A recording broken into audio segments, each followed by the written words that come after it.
welcome to the Living Wisdom podcast.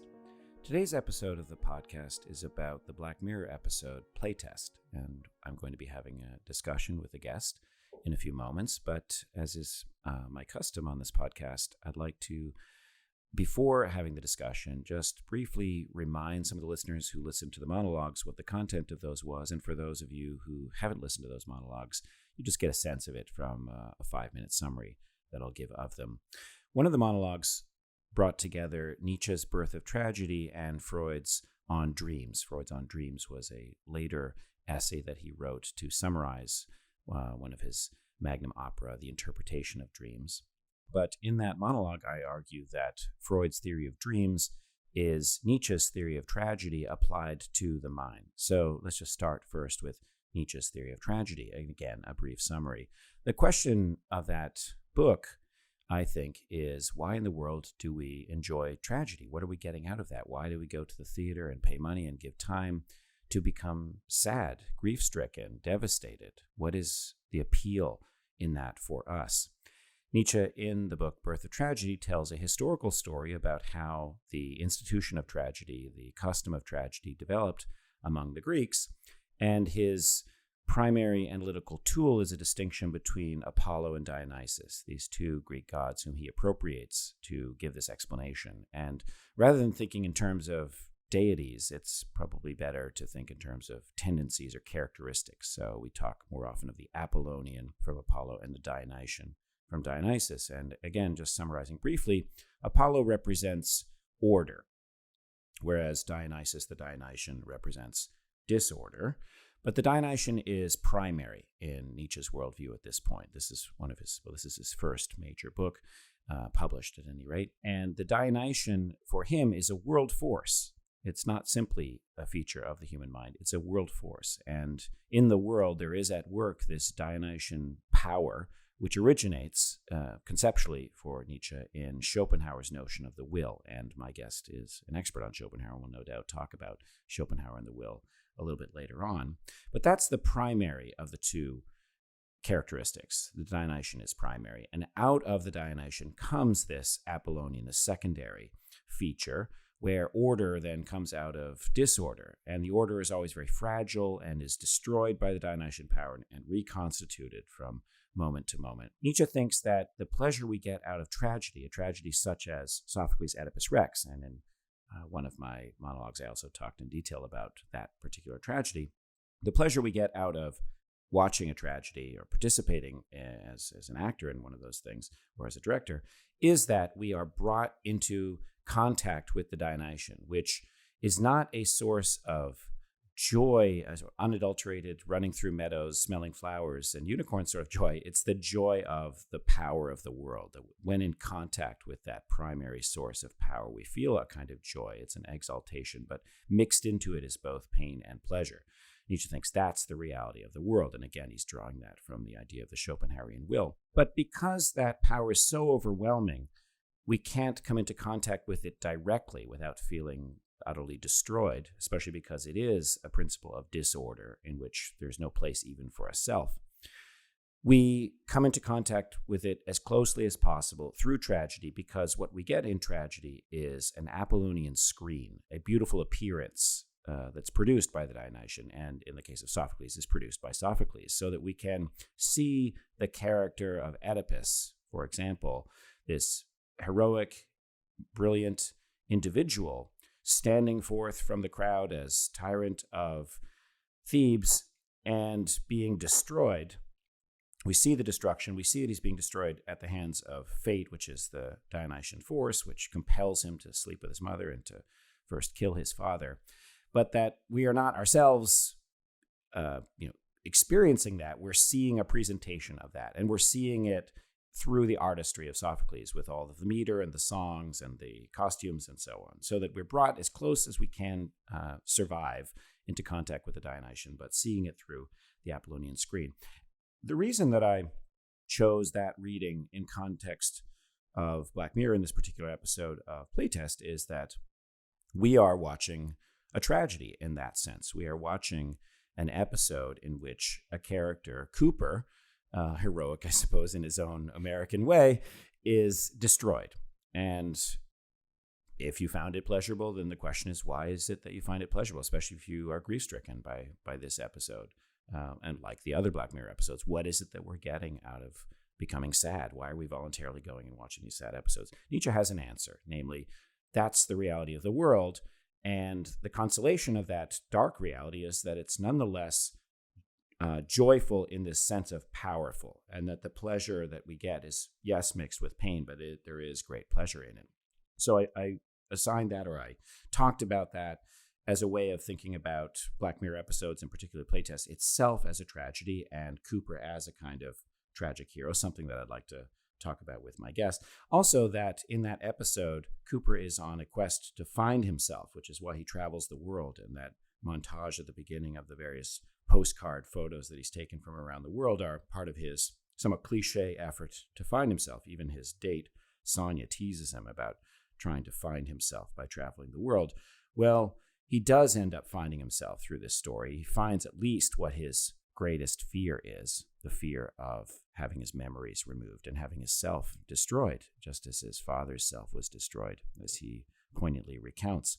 So he does find himself, but what is it that he finds? He finds himself in the annihilation of self at the end of the episode. So again, that's something that I'll talk more with my guest about. More briefly now about Freud. Freud's theory of dreams takes that cosmic theory that Nietzsche has about the world force, the Dionysian, and Freud puts it very squarely in the human mind, the human soul, so that we have this pleasure principle, this desire for pleasure, which is animalistic. It does not obey moral prohibitions. It is a craving, for example, for sex with a parent and to kill the rival parent for those affections. But that because we have repressed those desires so much in everyday life in order to function in civilization, we can nonetheless experience them in a more direct way in dreams, where the prohibitions against those desires is relaxed. What Freud's aiming to explain in that work on dreams is, well, how do we dream these crazy things that we dream? How do we go from those base desires, which are at the source of dreams, to the complicated, often absurd stories and images that we get in our dreams? And Freud first makes the distinction between the latent content, which are these dark desires, and the manifest content, which is the dream as you remember it when you awake. And his theory really is about the movement from the latent content to the manifest content. And it is what he calls the dream work and the various techniques of the dream work, which are roughly the techniques of poetry. But he emphasizes four in particular. Condensation is one of them. And I introduce this theory in this context, again, because we get a, shall we say, less pretentious or at least humbler version of Nietzsche's theory, because here he's not talking about world forces, he's talking simply about human psychology. And also it's relevant to this episode because questions like, why in the world does the spider in Playtest have a Josh Peters face? Well, Freud has a straightforward explanation for that in the DreamWorks technique of condensation, that he has these fears, fear of spiders, fear of a bully, and what his mind has done in the dream work is combine them into the image of the spider with Josh Peters' face. However, Freud's theory of dreams in this treatise and in the interpretation of dreams takes as a premise that dreams are wish fulfillments. And at this point in his career, Freud thinks that everything human beings do is an effort, more or less successful, to achieve pleasure. And people are on the whole neurotic and miserable, so we're not very good at achieving pleasure, but that's what we're always trying to achieve. In Beyond the Pleasure Principle, a book that he wrote in 1921, much later than The Interpretation of Dreams, which is roughly 1899, 1900, in Beyond the Pleasure Principle, he thinks the pleasure principle is not a sufficient explanation of human behavior. Something more is required because people are simply too bad at achieving pleasure. There must be something else in our soul that is driving us beyond the pursuit of pleasure. And in that monologue, if you want to go back to it, I talk in more detail about what that is. He calls it eventually the death drive. Before he goes to that wild speculation, there is the intermediate notion of merely a repetition compulsion, that we are preoccupied with turning passive experiences into active experiences. And the way that we do that is by repeating the thing that we've experienced over and over again so that we might master it. The problem with certain experiences, which he calls traumatic experiences, what we now call trauma, that he was dealing with soldiers from the First World War and the condition that was then called shell shock, that we've eventually called post-traumatic stress disorder or PTSD.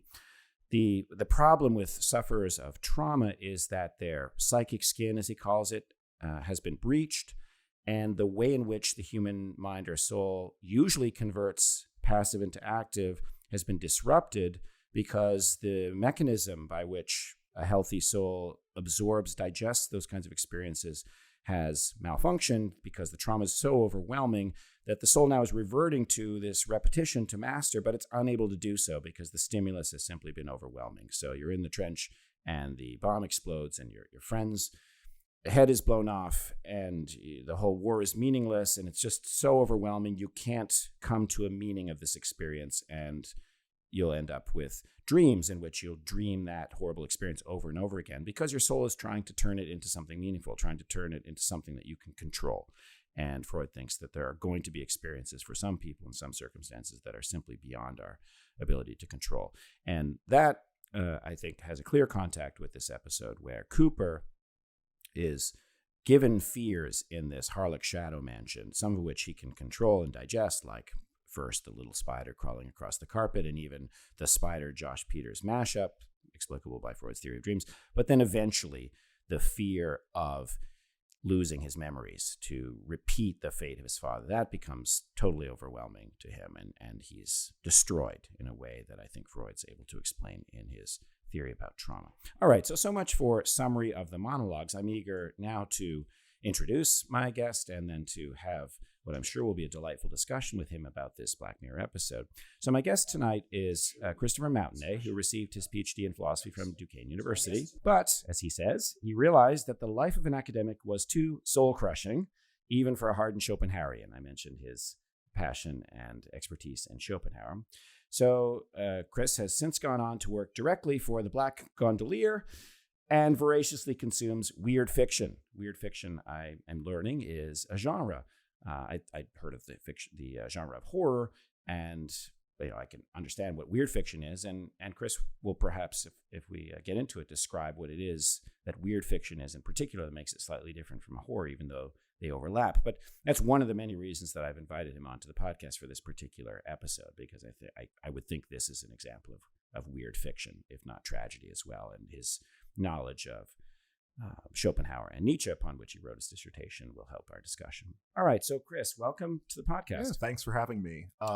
Before we go any further, you should also mention that I was your first dissertation to be completed, first one that you directed. So that's right. If anyone goes online and looks me up, and I just want to nip the nepotism in the bud. I was trying to hide that. Right, yes. In fact, you might remember the moment when my dissertation director came, and I was his only student at that point, and still his only dissertation student. You were my only dissertation student, so it was like I was his son. And you were my son, you were his grandson. Okay, well, maybe just let's start before we get into the episode. Tell us just a little bit about weird fiction, because I'm curious about that. Okay, and I've written a couple of things on weird fiction. Particularly, I wrote an essay in True Detective and Philosophy, one of those, popular culture and philosophy books that have taken over the philosophy bookshelves of your local Barnes and Noble, if there is still one. Yes. Well, we're doing something like that with this podcast, Black Mirror and Philosophy. Yeah. It's the way that philosophy is becoming accessible. Right. And as much as I like that essay, I feel like I kind of oversimplified some things, so this might be an opportunity to correct some things. Okay. So just to give touchstones for your listeners, H.P. Lovecraft, for instance, is somebody who's associated with weird fiction, and unfortunately that does bring a lot of baggage because he was a terrible racist. It's like Heidegger. You can't mention Heidegger without being like, oh, by the way, he was a Nazi. Okay. Lovecraft's kind of like that. That almost never comes up. I mean, I know so many people who adore Lovecraft, and I'm about to say that they have to mention you run in different circles than I do. It comes up a lot in weird fiction circles. But a lot of supernatural horror, particularly things that don't rely overly on really familiar tropes that become so well known that they're no longer weird, like the axe murder in the Victorian mansion. Right. The vampire, the werewolf. Okay. I would, for reasons that we'll probably get into, I'm going to say that ghosts actually are a really good place for weird fiction to be. But oftentimes, and you mentioned weird fiction is not synonymous with horror, and a lot of weird fiction is horror. Another touchstone, like if you're trying to think like, okay, what have I consumed that might be weird fiction? The recent movie Hereditary. Have you seen that? It, no. It's a really disturbing movie, and is really traumatic in ways that I want to go into. Why is it that having a video game that you could make anything happen, why is the first thing somebody would pick making it a horror game? Okay. That's so strange. Like, obviously, for the conceit of the episode, yes, the episode's drama really works with that. Yes. But and I'm just going to put a pin in this, but why of all things would you make a horror game before you'd make an adventure game or a sex game? I was going to say a porn game. Yeah, Isn't that usually where the industry goes first? Right. And even as a person who likes horror movies and who actually chases that thrill of, okay, what's the most disturbing thing? Yeah. I don't think I would want to play that game. Yeah. Cooper has to be naive in the way that he's depicted to just jump into it the way that he does. I mean, the way that they're putting implants into his neck, and he's like, "Well, I hope you're qualified to do this." I mean, the gopher was cute and that looked fun, but yeah. But going back to weird fiction, one of the things that I think weird fiction does that horror doesn't always do is a lot of times horror is simply based on something that is approachable and is real. Okay. Silence of the Lambs is a wonderful film, and it's a good horror film. Okay. But it's not a weird fiction film because it is something that we could encounter in the world. Okay. And we could encounter it without any sort of disturbance of how we view reality. Okay. And that's actually where I would also separate it from fantasy, because a lot of writers who we would think of as being fantastical writers, such as Borges, for instance, is somebody who is also a real touchstone in weird fiction, even though he's ascended to the literary masters. Yes. So I think he often gets removed from that. But is weird fiction not considered literary? Is that what you're implying? There's controversy. Okay. Borges and Kafka and people like that are included, and there's a wonderful volume called The Weird. It's word count wise, it's probably the longest book I've ever read. It's edited by Jeff and Ann Vandermeer, and it has about 110 stories that personify what weird fiction is from around the world and from about 1910 to 2010. And Borges appears and Kafka appears, but so does Stephen King, so does Ramsey Campbell, so does Robert Aickman. So it's it's an interesting mix. But the thing about a fantastical writer that I find frustrating, and I think weird fiction kind of accounts for this, as somebody who is obviously interested in philosophy, is the fact that when a fantastical element is introduced in a lot of mainstream fiction, people act as if the world is essentially the same. For instance, take any like mixed live action and CGI movie like the Smurfs or the Trolls or something like that, where you have, I was just trying to think of things that your children probably tracked you to. You have a person who is living in a world as ostensibly our world, who encounters a talking animal. Okay. And usually takes it as a given, just says, okay, it's our world, but there are talking animals in it. Yeah. Even though it's not built into the structure of the world at the beginning, that it's some fantasy world where it's like our world, except they're talking animals. Rather, there's this rupture, and nobody questions. Like if you found a clearly non-human creature that exhibited perfect sentience, was able to communicate with you, seemed to have all of the signs of a human mind, that would call into question so many things that I think most people hold to be just. So in weird fiction, that does happen. Yes, all of reality is called into question. Right, and that's what I think works so well in. And that's not always necessarily the main point of a weird fiction story, but I think it's something that's a real hallmark, is that there is this rupture. There is this calling into question of reality where it's not simply the fact that there is there's one of Lovecraft's many tentacled monsters. Yes. That can be a bit cheesy, it's hard, I think, for somebody who has seen, plush Cthulhu and stuff to really take that sort of thing seriously, except it then opens up a whole worldview.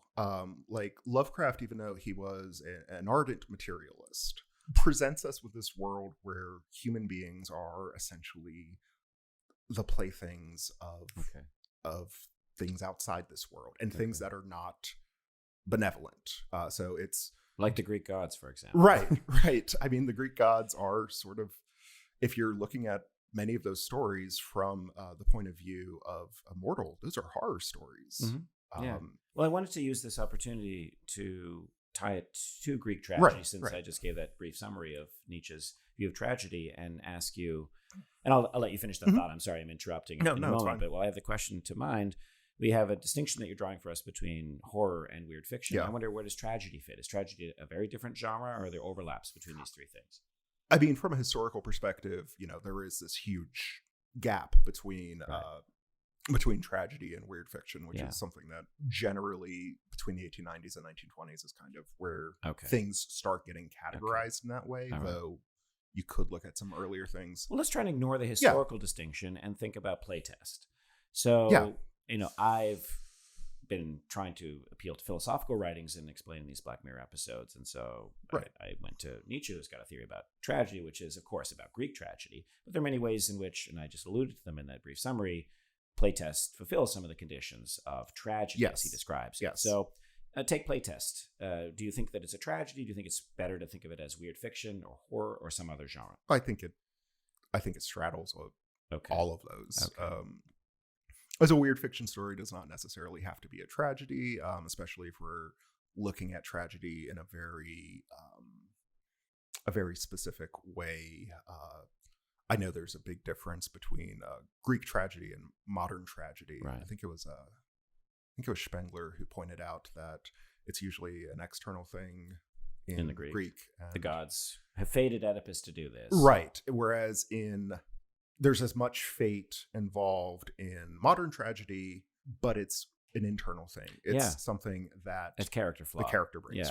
And the Shakespearean tragedies are examples of that. Although, first of all, that sounds like the Nietzsche versus Freud distinction I made earlier. Nietzsche's talking about cosmic forces, and Freud's talking about psychological forces. But in my monologue on those two authors, I talk about the Heraclitus quote, with which I know you're familiar. Character is destiny. And for Heraclitus, character and fate are really just two things between which it's the microcosm and the macrocosm. And that's something, if we're going back to Schopenhauer, that's an issue that a lot of writers on Schopenhauer bring to Schopenhauer is, why would you call this thing the will if it's the thing that guides inanimate objects? If it's the thing that are you some sort of pantheist or animist in saying that? And Schopenhauer's response to why don't you just call it energy? Why don't you just call it force? Is the will is the one first-hand example of it we have. It doesn't come from outside. We experience it directly as opposed to experiencing it through our senses. And am I correct in recalling that this is his way of bypassing the kind of skepticism that you get as a result of the Kantian distinction between the noumenal and the phenomenal? We have a direct experience of the will. We don't need to infer it through phenomena. I mean, he doesn't like using the word noumena because that has too much loaded with, the root mind. But the will is the thing in itself, and it's our experience of the thing in itself. It gives us something like the transcendental ego, and I can't remember how much Kant actually goes into detail about that. I know, I think Fichte and Schelling try to find something similar, but I think Schopenhauer does a better job of finding something that we can really ground as a first principle. And if we're looking at Playtest, the question is this a tragedy that's based on a character flaw, which I think it can be seen that way. Okay. Definitely his adventurous nature, his recklessness, his and in addition, he's trusting. He's too trusting. Yes, very trusting. But it also might be an external thing, depending on how much we take into.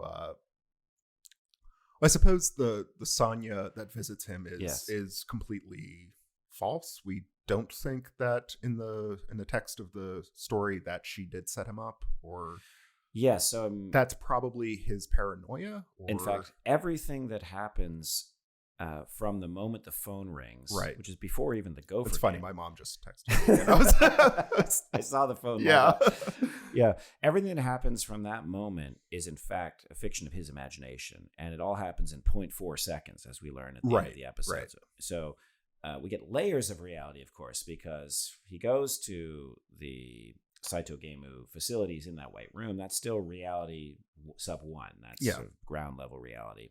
Then the phone buzzes. Then he goes into this dream state, which lasts only 0.4 seconds before he dies. But then within that dream state, there are layers of reality, because once we enter that dream state called reality sub 2, then he plays the gopher game. That's still reality sub 2. But then they take him to the Harlech Shadow Mansion. Right. That's still reality sub 2. But then stuff happens in that. Now, I guess I'm losing the thread. Does anything in that happen where he then goes into a further dream state? Yes, I suppose it does, because I just have to back up. He's taken from the gopher thing to the office of Show. Right. I forget his full name. Faux Show is the joke. I'm remembering the joke. It's the guy's actual name. Show Saito, I guess is his name. They go to his office. That's still reality sub 2, but then in there he goes into the game. And that's reality sub 3. Right, because they turn on the head unit. Yeah, exactly. I mean, you could say reality sub 1A was the Gophers and 1B was the horror game. Yeah, and exactly. That ends with, he thinks, well, I guess the 1B really ends when he's in the bedroom. With his mom. No. Okay. The bedroom in the manor where he's totally devastated and has no memories, and then that goes off, and then the bedroom with his mom, which is something else I want to put a pin in, because I want to talk about that at some point, because the whole thing happens in 0.4 seconds, and we could see this as sort of a Greek type tragedy, because it's like a thunderbolt.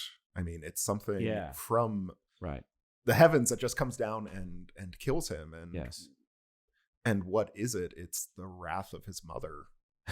Perhaps. Right. Yeah. I think they do show that it was his mother who texted him. That's right. Yeah. Whether she's wrathful though or not, we don't have any idea, because the only direct evidence we have of her is still within his fantasy. But we know he's transgressed against her, because he continuously denies puts her off. He ignores her until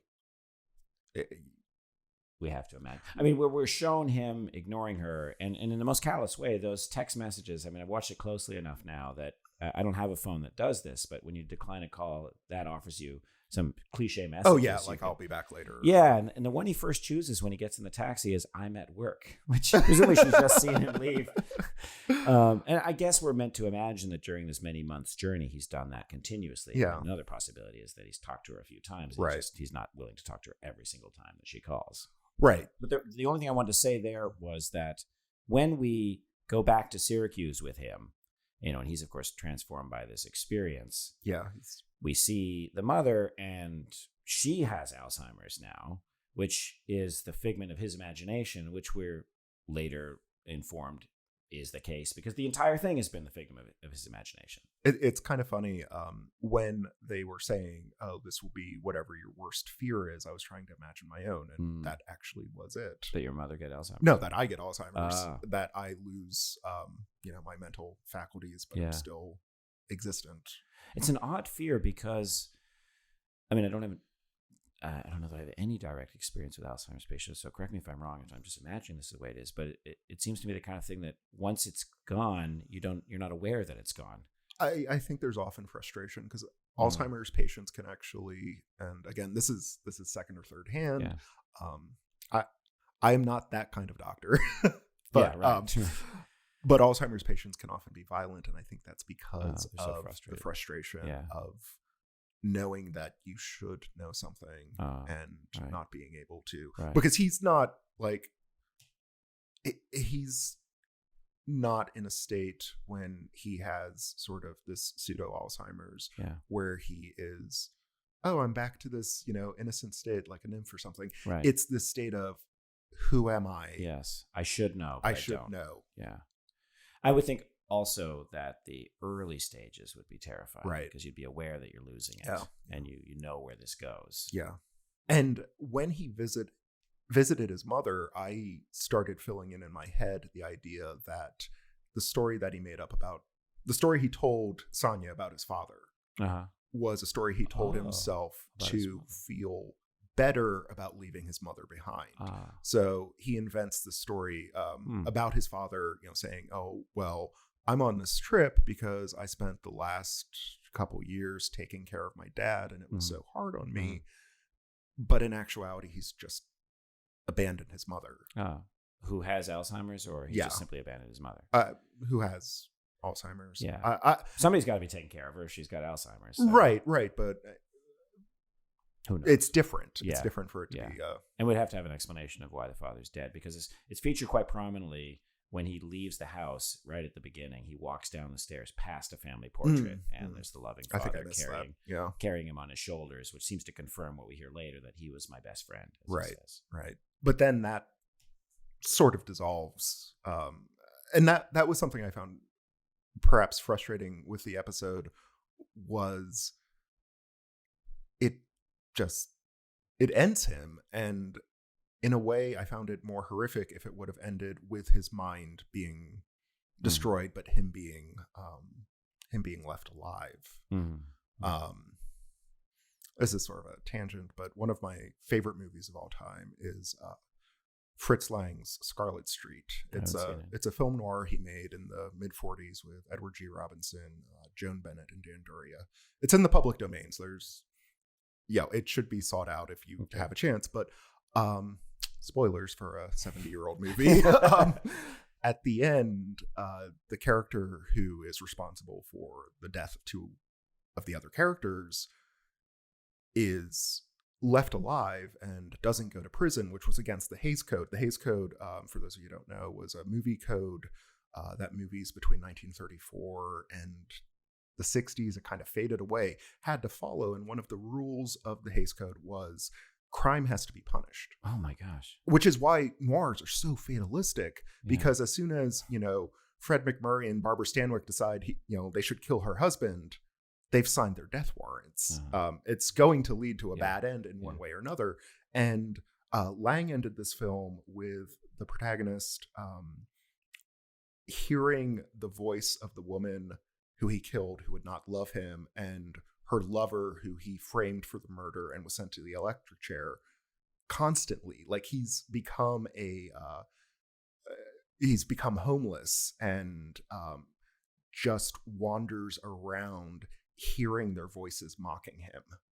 And the Hays Code was like, you should either be in prison or die. And to me, that's worse. That's so much worse.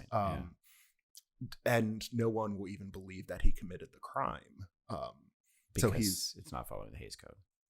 Oh no! I mean, in the text of the film, no one will.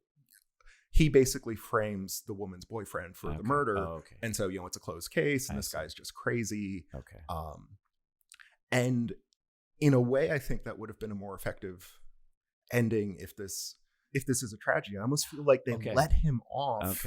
By killing him. So that gets back to the genre question, but puts a firm emphasis on the importance of that question, which is if it were a horror film, for example, and I think you're right that him living with Alzheimer's would be worse than dying in 0.4 seconds, then it would fail as a horror film, or it wouldn't be as good as it could be as a horror film. Right. And but since it does what it does, arguably then Charlie Brooker's not making a horror film. He's making whatever this is. Right.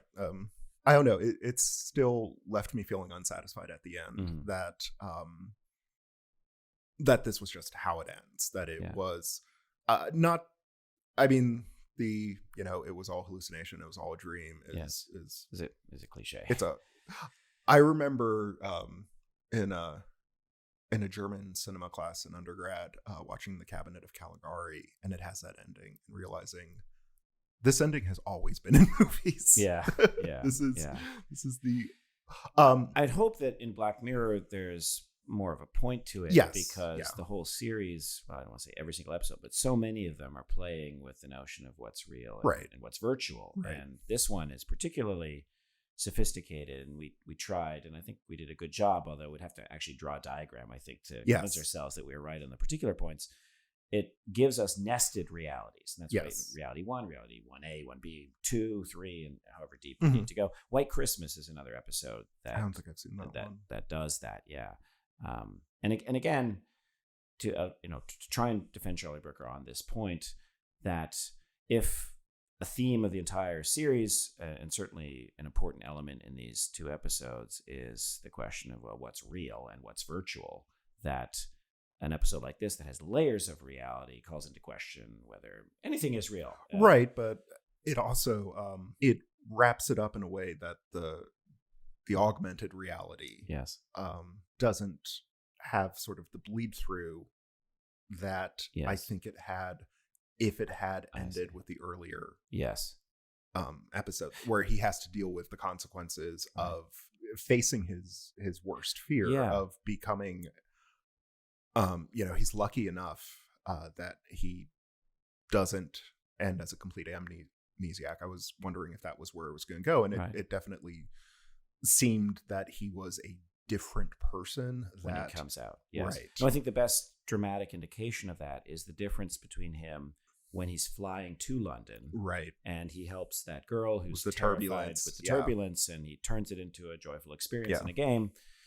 And then when he flies from London back to America, he's pale and sweating. And it's more like me on a transcontinental flight. I'm not afraid of flying, but it is sort of that malaise that comes upon you. And I thought that was an illustration of the Freudian point that he had this experience of total amnesia and Alzheimer's that he couldn't digest. I mean, obviously he couldn't digest it when it was happening, but he was in the game. He got relieved of the game. Now he's back in reality, sub 2 or whatever we called it.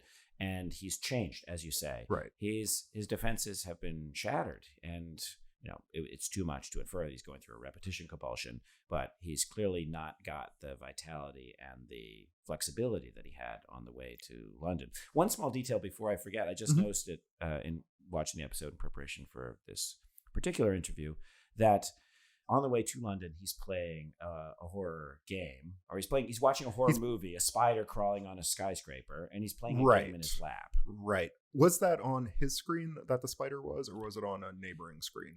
I thought it was on the screen in the seat in front of him. The way it's on the back, like it was one of the movies he could have chosen for the in-flight movie, I guess. And of course, we find out later he's afraid of spiders, but he's able to handle this fear in a movie. What is he watching when he goes back to America? Again, it's the screen in front, and it's that flight path that you can sometimes watch when you're on a transatlantic flight of the plane slowly moving across the Atlantic and the red line behind it. And what I noticed this time is that when he goes on the date with Sonia and she's teasing him about his world adventure, she says, "Oh, is it like one of those red lines like that follows Indiana Jones follows you?" Well, in the end, he does have a red line, but it's a banal just arc that goes from London to New York instead of he's not killing Nazis in the end. He's just trying to get home because he's been terrified. But anyway, that was a long way of saying I think you're right. That would have been so much more interesting to see what happens to somebody who has been terrified to the point that they can't handle it. And don't let that sound like I don't think it was a good episode. I think the end of Psycho has problems too. We'll go into later. But going back to him watching a film with spiders, the 2. Or I guess 3 if you include that just large spider that not the giant spider, but the large spider that appears sort of on the the first carpet. manifestation of reality sub 2 or whatever Yes. we're calling it. He's able to deal with that. He's able to deal with what was the name of the bully? Josh Peters. Josh Peters coming back as a weird, I'll throw an M.R. James reference, looks like Count Magnus or something. He's strangely dressed, and doesn't seem to do anything, just seems to stand there menacingly, like a person at one of those haunted houses that you go to. They do not like it when you make eye contact with them and then don't break it. There's a weird moment in the episode where he's entering into the Saitu Gemu facility. Yeah. And Katie is her name, comes down and greets him. Mr. Cooper. No, just Cooper. Yeah. Copper, I think she calls him at first. And then he is about to get his bag and she says, no, Rav will get it. And he says, Rav. And Rav is standing there like Josh Peters, totally blank face. Oh, yeah. And he makes a joke like, oh, you're like something in some game. The end boss in a game. Okay. Yeah. I don't even know what that is. Tell me. Well, you've played Mario Brothers, right?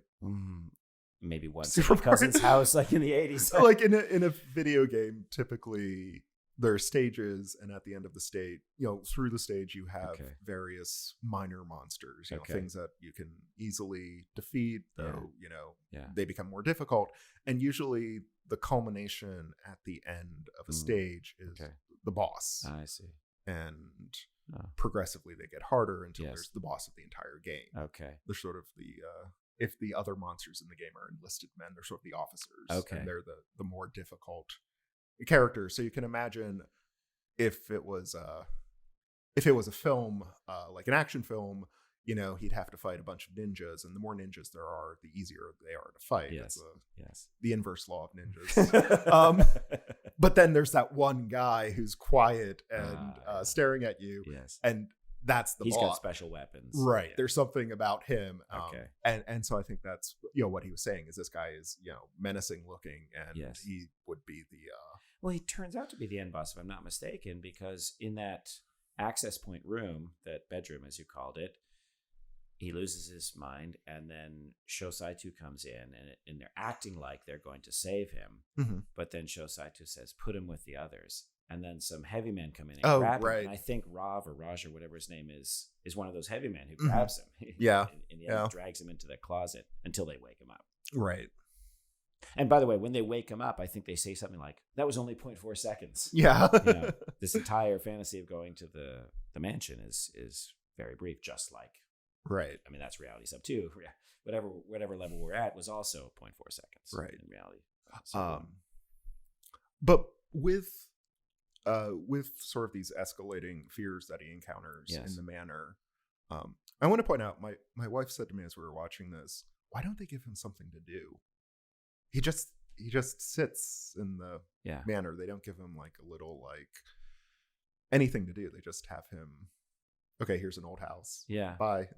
Although I think it's an interesting character moment. You see, like, right, what you do when... Yeah, what does Cooper do when he's given nothing to do? Yeah. He drinks non-alcoholic wine. Right. Eats a ginger snap. Yeah, and he tries to read a book, and then they get that, cute commentary on books. Like, oh, yeah, people used to read these things. Which, you read a book, you're going into reality sub 2. Yeah. In your mind. Which is, again, Freud's point. That's what you're doing in dreams, too. Right. And you could even argue that he's avoided things, adventures in the mind by going abroad. Yes. Rather than facing whatever, inner demons he has, he goes to conquer the bulls of Pamplona or whatever, whatever tourist type challenge he can. Rather than deal with whatever's inside him. Yeah, so when he does start to get afraid, he's still got contact with Katie by the earpiece, and she says, "You're being discursive." Well, what does that mean? I mean, you're talking a lot. Right. People tend to talk a lot or get discursive when they're afraid as a distraction from what they're actually afraid of. That's why you watch TV at night. Yeah. That made me think about, well, here I am watching Black Mirror late at night. What am I trying to avoid? Especially by watching something that's sort of horror movie. I think that's a good segue into the question I asked early in the episode of why is it that they pick a horror scenario to be the first thing that they test with us? I mean, besides the Gopher game, if you have the ability to create any sort of reality, why isn't it sexual, or why isn't it adventurous, or experiencing something pleasurable, right? Well, what about Show Saitu's explanation, which is that your heart races, it's good, you come out, you're still alive. In other words, it's like, what's the most popular ride at Kennywood, the local amusement park for those who aren't from Pittsburgh? It's the roller coasters. Yeah, there are 5 or 6 of them. They build a new one every year. Right. There's only one Ferris wheel. That's boring. Right. Are you a roller coaster person or a Ferris wheel? I'm becoming person? One. Okay. You can change late in life, and I've gone from not wanting to be on roller coasters to wanting to test as many as I can. Yeah, I think in my 20s, I started enjoying them more. But I think there's something different with going to fear rather than adrenaline. And what I mean by that is, again, if we're going through the different scenarios they could have run, one of them would be some sort of adventure scenario. He's fighting Nazis or orcs, or something that would definitely get the heart racing, or maybe he's in space or something. I see. And instead it's, okay, what's your deepest fear? We're going to show that to you. Yes. Why is that? Let me suggest a difference. I'm not answering your question, but I am seeing now the difference between action and horror, at least as you've described, fighting Nazis versus going into this manner. The one is active. Namely, yes. You are afraid if you're on the battlefield. That's why we need courage if we're going to fight battles. And what is courage? It's being able to deal with your fear. Right. So fear is involved, but you have an active relationship to it. But when you're sitting in a manor with nothing to do, just waiting for something scary to happen, that's sort of pure terror, if you like. And it reminds me of this Freudian distinction about passivity and activity, that what we're constantly trying to do as human beings is master the world. Right. And when we can, we've got all these mechanisms, defense mechanisms, but some experiences are just so overwhelming that we can't master them. And that's the really terrifying thing, because then we're completely helpless. Right. And like I see online a lot when people talk, especially people who are not into horror or such things, talk about, wouldn't it be great to live, in your favorite book? And for somebody who's interested in horror, it's like, no, God, no. Right. That's, I mean, the closest is, sometimes there's a description of, an old manor that sounds nice, until things start getting weird. Yeah.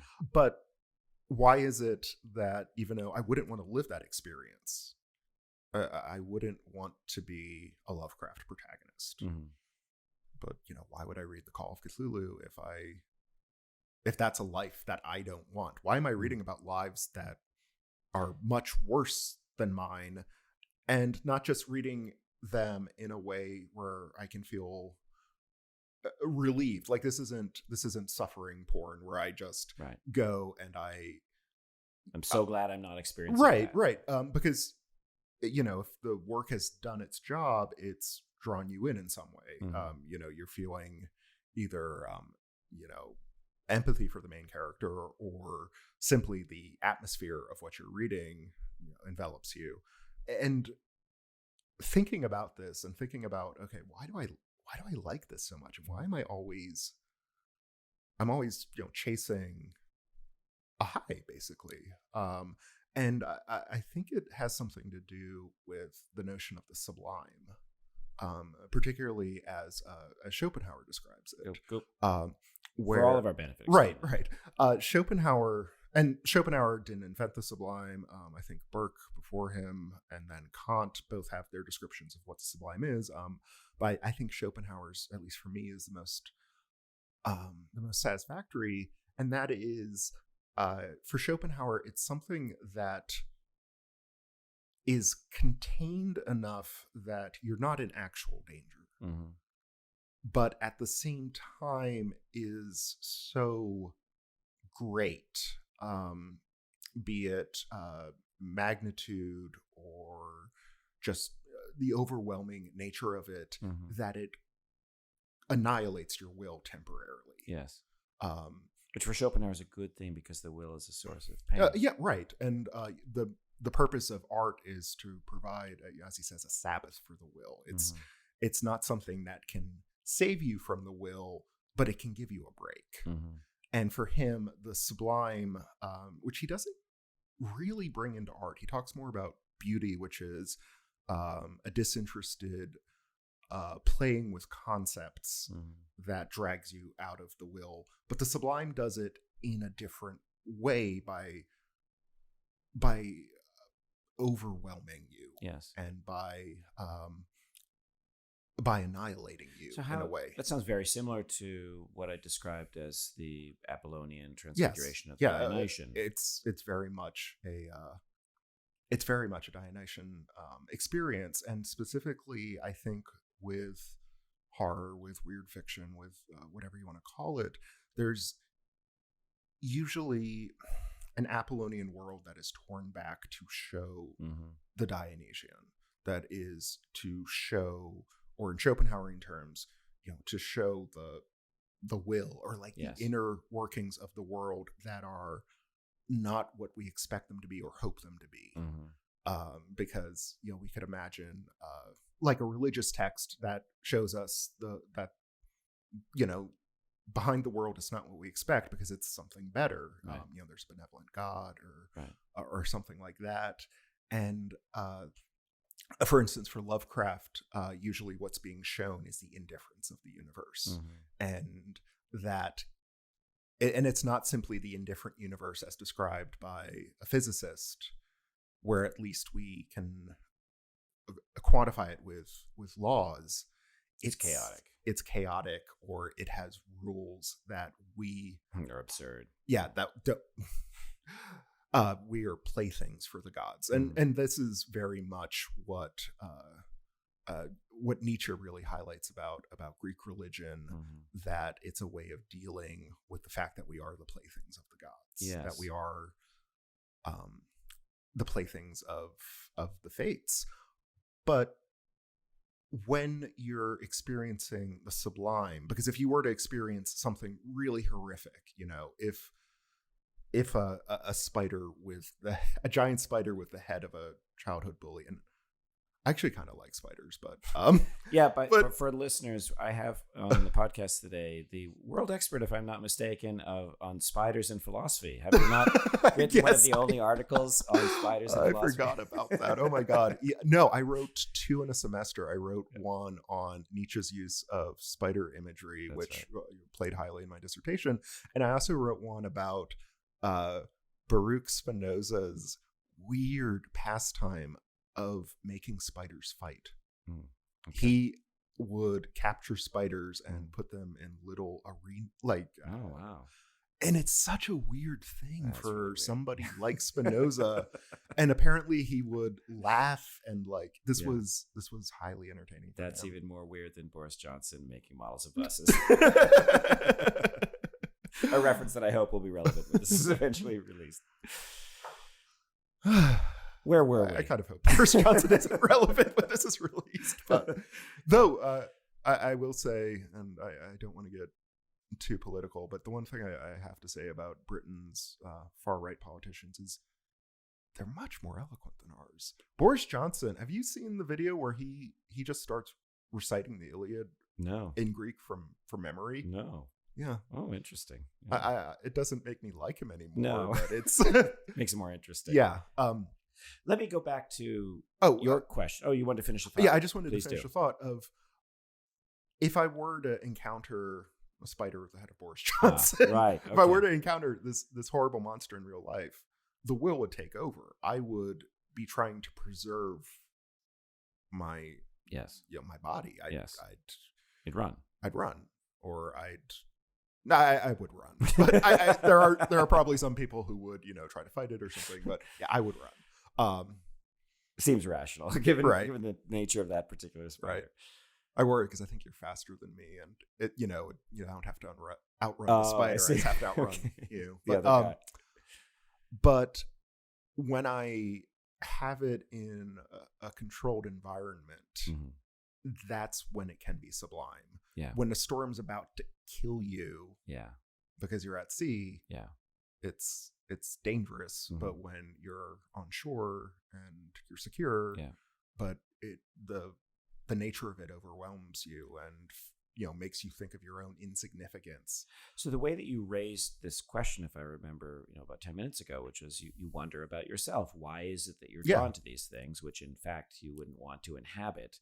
Nietzsche's got an answer for that, the one that I summarized at the beginning, which is there is a source of pleasure there. It's so mixed up with pain and power and the annihilation of yourself that if you were to experience it directly, you would be shattered. But tragedy, as he understands it, but perhaps also weird fiction, can give it to you in a dose that you can handle. Yes. I think for Nietzsche, I should be feeling more power. Yes. This is an audio medium, and I sat up to to demonstrate he corrected his bad posture. Right. I have to with the microphone. I'm tall. Yes. But I don't know if I'm necessarily seeking this feeling of, wow, I just mastered that. It's almost a desire to be brought low. It's a desire to be overwhelmed. Yeah. Because this is a place where I think action and horror or a roller coaster versus Ferris wheels, or I was thinking more like the movie Hereditary or Algernon Blackwood's The Willows, which I think is one of the scariest things ever written. The difference is I don't necessarily get off the book or the movie feeling like patting myself on the back that I might, in the way that I might get off of Phantom's Revenge. Like, oh wow, I mastered that. It's Phantom's Revenge for listeners. Is a really tough roller coaster at the local amusement park, Kennywood. It's great. Okay. I can never get on it because my kid won't do it with me, and I can't leave him just standing there. So it's pretty fun. Okay, I'll make a note of that. Yeah, just keep. Is he tall enough? Maybe not. I'm not sure. But it's more a psychological question at this point. But tell him about the Dionysian. Oh yeah, experience. That's right. He'll feel when he read this Nietzsche book first, and then you'll want to go. But again, we're in an audio medium, but we're in Patrick's dining room, and there are pictures on the wall that his son has drawn of various monster movie characters, or I should say horror movie. We're not talking the Universal monsters. We're talking. Who is that guy with the pins coming out of his face? He's usually called by fans Pinhead, though Clive Barker, being the fancy man he is, named him the Priest of Hell. Okay. But that's my son for him. Yeah. Yeah, I think when you say Pinhead from Hellraiser, I think Hellraiser. Hellraiser is the name of the movie. Right. It's a weirdly erotic movie, so I would say that your son's probably too young. He would be disgusted by it at this age. Anything that involves kissing is just gross. Yeah. But you brought my son up. But your son is drawn to these figures of mass murder, of Freddy Krueger, of Jason Voorhees, of I think he has Leatherface. I mean. He's hardcore criminals. He's going pretty deep here. Yeah. And I should say about my son, I talked to you about this, but that he's never seen any of these movies except posters and then maybe some YouTube previews that he snuck and watched. And also that he is extremely easily scared by shows. So we watch Star Trek: The Next Generation every night before bed, and he's often scared. I mean, he wants to, the point is, he's drawn to the thing that terrifies him. So he draws these things. Yes. He's thinking about them all the time. He talks to his friends about them, but he'd never be able to watch any of those. He'd be so scared. And the funny thing is, like when I hear somebody say, I watch this horror movie and I get so scared, I'm often jealous of them because I want that feeling. And I feel like I mean, I enjoy a horror movie, even if I'm not necessarily, if I don't get that, like the French call it frisson, that feeling of the chills. Yeah. But when I do, it's such a great experience that I'm jealous of people who get it easily, but people who get it easily usually don't enjoy it. Right. It's sort of a paradox. Yeah, there. interesting. Yeah. Well, it reminds me of another paradox that I alluded to in the summary of my monologues about Freud's Beyond the Pleasure Principle, because the change in his thinking that happens in that treatise can be summarized this way, that the phenomenon of masochism, which I've been thinking about since you said that you don't come away from these horror and weird fiction feeling ennobled and empowered, but you feel like you're looking for some kind of abasement in them. Sort of, but it's I mean, it's in the same way that, when you're drinking, you're poisoning yourself, essentially. Yes. It's a good kind of poison. It's a good kind of abasement. I see. It's a strange thing to describe to somebody who doesn't find enjoyment in it. Yes. Well, and that's what Freud's trying to do when he talks about masochism. And the change that he effects in his thinking is that he goes from thinking masochism is a secondary phenomenon, by which he means humans are inherently sadistic, and then when they're not able to hurt other people, they turn the cruelty on themselves. And that's very much Nietzsche's. Very Nietzschean. Genealogy of Morality, book 2. But in Beyond the Pleasure Principle in 1921, Freud switches and he thinks, no, we're primarily masochistic. That's what the death drive is, that we seek to destroy ourselves for its own sake, not because we're frustrated in our efforts to be cruel, but because we just want to hurt ourselves. Yeah. Do you think that that's animating your particular, or if we could generalize people's interest in horror, weird fiction, something like Playtest? Yes, but and again, it's a very controlled environment, and that's the I was thinking about this today at work. I was thinking that it's sort of the Sorites. It's so hard to find that line. Sorites, the Greek paradox. How many. So Sorites, for the listeners, is Greek for heap. Yes, and you have one grain of sand. That's not a heap. You can only make it bigger by adding one grain at a time. At what point does it become a heap? Right, and at what point does it stop? Like if you get to the minimum heap level and you take away one grain of sand, it goes to a non-heap. Yeah.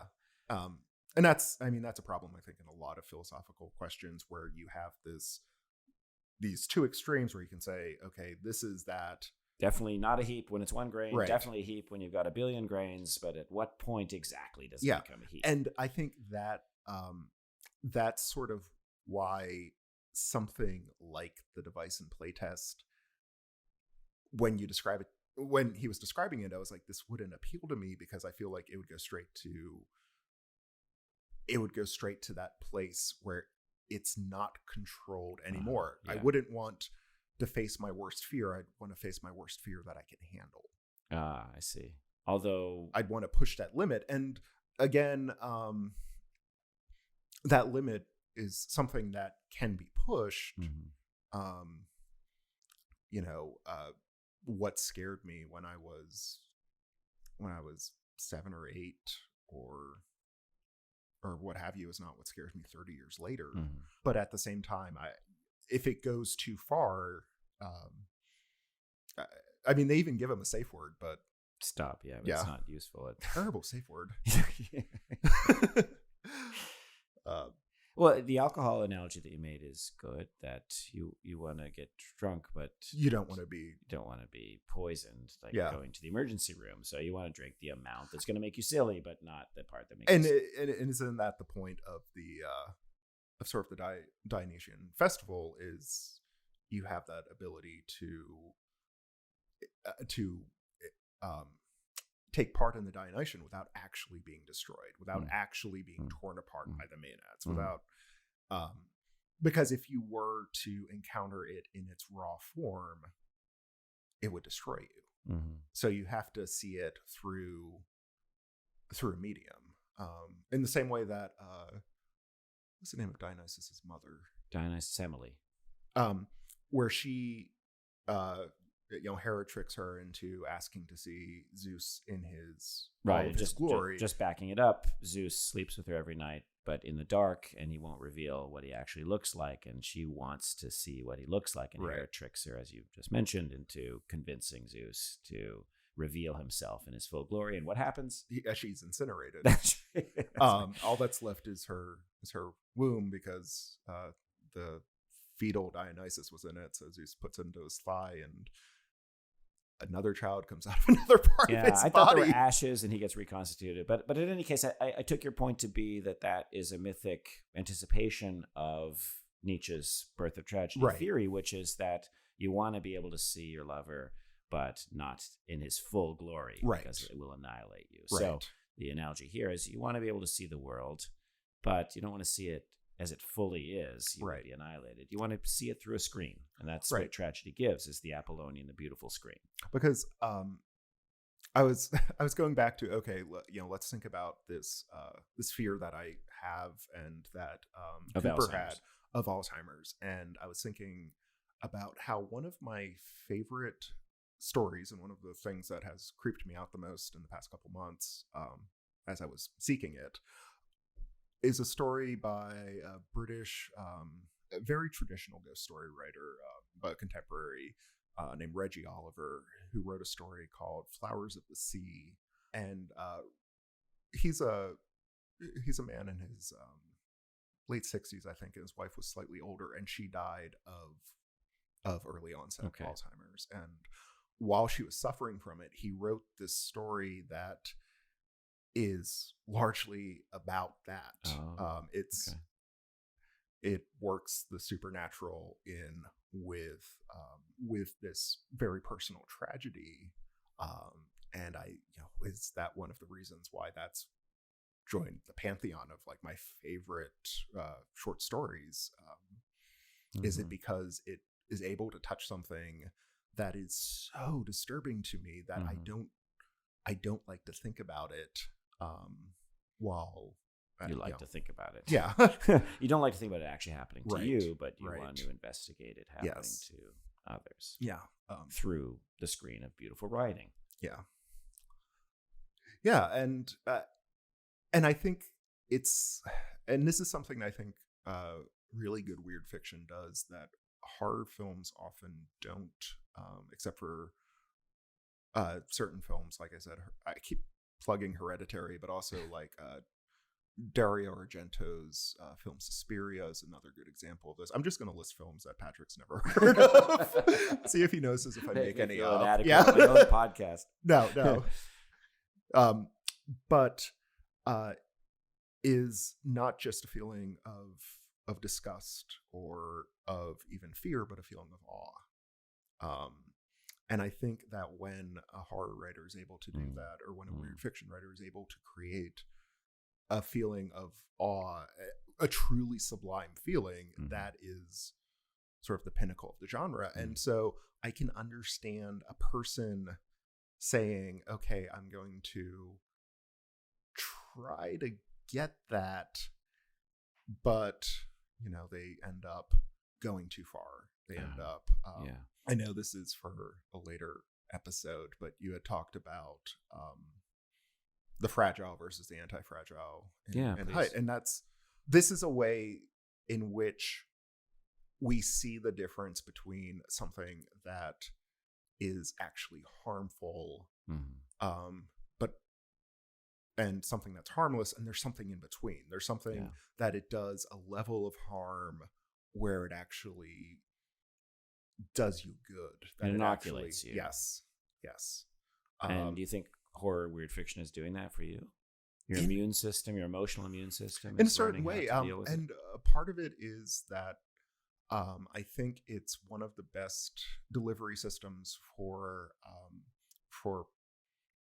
pessimistic philosophy, for instance, the philosophy of Schopenhauer, which is it's a bitter pill that Schopenhauer is very good at lining the glass with sugar, because he's a very entertaining writer, but it's still hard to think of the world in those terms. And I think experiencing the sort of metaphysical unease, the feeling that the world is not as I understand it, and that what I take to be reality can be pulled away.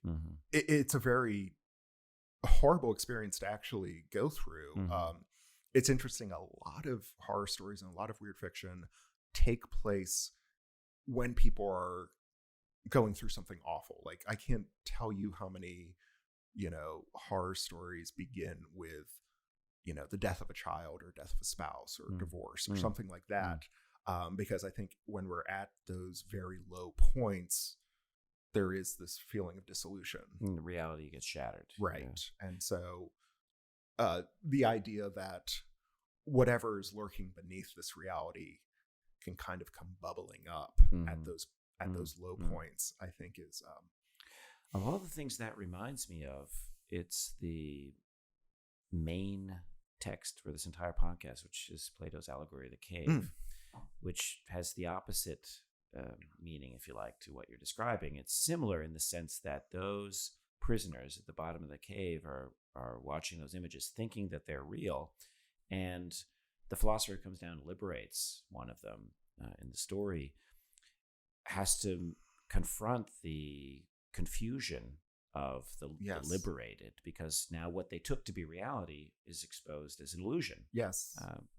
And it could be in actual life, a divorce or a child dying and so on, such as you described. Those can be philosophical moments in the sense that they shatter expectations of what the world is like, and you're now, at least if you can handle it, open to finding out what the world is really like. Right. The fundamental philosophical quest for living a real life rather than an illusory life. Now, I heard Schopenhauer called a Platonist, and you can maybe talk about that in a moment, but Plato thinks that you go from that false reality, and yes, that's a very upsetting experience, but the consolation is that you'll get to a real reality, which will be satisfying. Ultimately, it's going to be the good. Whereas I gather for Schopenhauer and this pessimistic philosophy that you're talking about, there isn't that consolation. Well, there's the consolation of once you understand it, you're no longer a prisoner of it.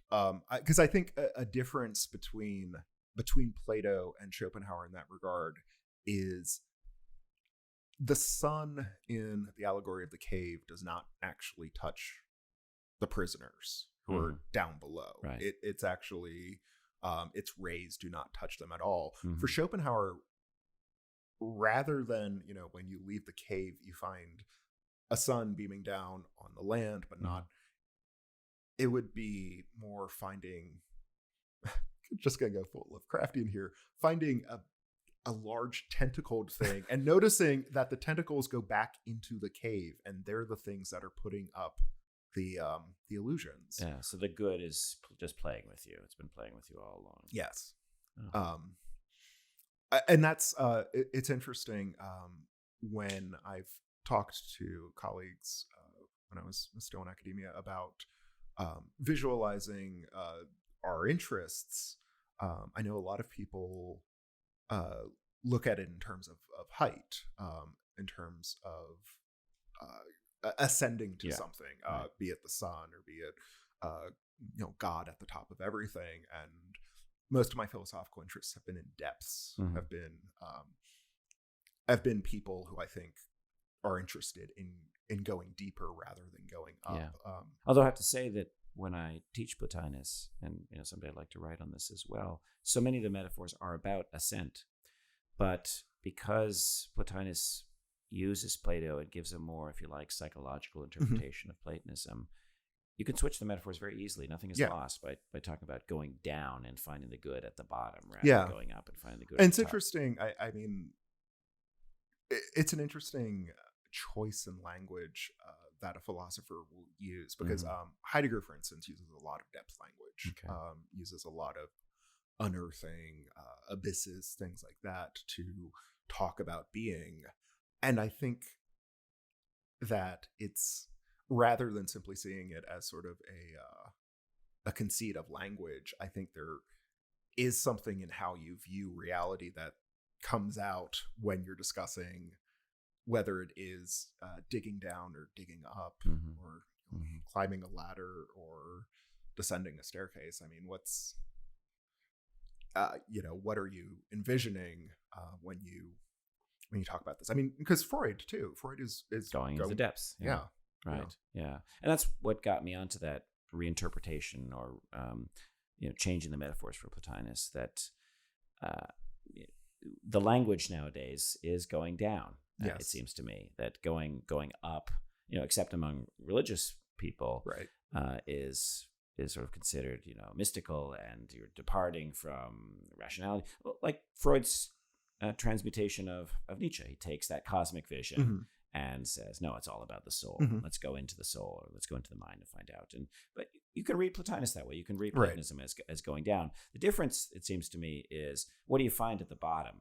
And in Platonism, what you find is this source of light, this source of goodness, whereas the depths into which I gather you're imagining going down is finding it just gets darker and darker, and there's no goodness. It's indifferent. And you could view Schopenhauer as going up, but you find well, I don't even know if you can, because with Schopenhauer, it really is, when you discover the will, you discover that it's inside you, that it is the I, but it's the I without any quality. You mentioned microcosm, macrocosm. Yes. I'll just throw this out there. It's probably a wild association, but Empedocles, and you wrote on the pre-Socratic philosophers because Nietzsche did. Empedocles famously died, at least this was the story, as you know, by jumping into a volcano, and it's sort of mysterious. Why in the world would anyone jump into a volcano? Well, the theory that I've seen scholarly work that's reconstructed this was that the fires that come out through volcanoes are the divine fire that one also sees in the sky. Because if you think the sun is going around the earth, then the heat and the fire in the sky at night goes underneath the earth. So if you want to get to the heavens, what do? You jump in a volcano. Give it a try and tell me if it's true. Well, look, Chris, I think it's been a great discussion. Are there any other particular questions about Playtest that you want to bring up that we haven't had a chance to discuss? I think there probably are some others, but this is probably a good length for somebody's commute. Okay, well, I go back to academia. You go back to the Black Gondolier. Yes. Which of us goes to the better fate is known only to the gods.